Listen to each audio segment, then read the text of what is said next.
WhatsApp coders, আজকে আমরা এই ভিডিওতে সবথেকে কন্ট্রোভার্সিয়াল টপিক নিয়ে আলোচনা করব, আর সেটা হলো এআই কি সফটওয়্যার ইঞ্জিনিয়ারদের জব খেয়ে নেবে, আই মিন রিপ্লেস করে দেবে। এর সবথেকে মোস্ট লজিক্যাল অ্যান্সার দুটো আছে। Number one, yes, I am sorry but এটাই রিয়েলিটি। আর নাম্বার দুই, নো, বাট এটাও রিয়েলিটি। না ভাই, আমি পাগল নয়। আর এই কথাটা আমি তাদের বলছি যারা এই ফিল্ডে বিগিনার অ্যান্ড আর্টিফিশিয়াল ইন্টেলিজেন্স নিয়ে ভয় করছে। Well, let me explain just 2 minute. মনে করো তুমি একটা রাস্তা দিয়ে যাচ্ছ, যেখানে একটা মোড় পড়লো, আর ওখান থেকে দুটো রাস্তা চলে গিয়েছে। তুমি জানো না তোমার রাস্তাটা কোনটা, যার জন্য তুমি যে কোনো একটা মানুষকে জিজ্ঞাসা করলে যে ভাই, আমি ওয়েব ডেভেলপার হতে চাই, আমি কোন দিকে যাব। লোকটা দেখে দিল আর তুমি চলে গেলে। সম্পূর্ণ জিনিসটা ছিল নন সেলফ ডিপেন্ডেন্ট।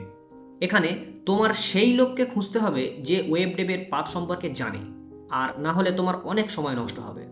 এবার সেম কাহিনী, তুমি রাস্তা দিয়ে যাচ্ছ, এবার তোমার কাছে এমন একটা জিনিস আছে যেটা দিয়ে তুমি দেখতে পারবে যে কোন রাস্তা কিসের জন্য। Now you are self dependent. এখন তুমি এভরি সিঙ্গেল স্টেপ নিজে নিজে সলভ করতে পারবে। মেন পয়েন্ট হলো, যে যত স্মার্টলি, লজিক্যালি, এফিসিয়েন্টলিভাবে এআই ইউজ করতে পারবে সে এগিয়ে যাবে সবার থেকে, অ্যান্ড যে এআই ইউজ করবে না সে আস্তে আস্তে পিছনে যাবে অ্যান্ড তার জব গেল।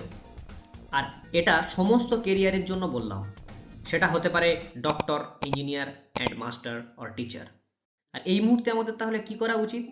আর্টিফিশিয়াল ইন্টেলিজেন্সের ঘাড়ের ওপর উঠে শুধু অর্ডার দাও অ্যান্ড নিজের কেরিয়ারকে এগিয়ে নিয়ে যাও উইথ এআই।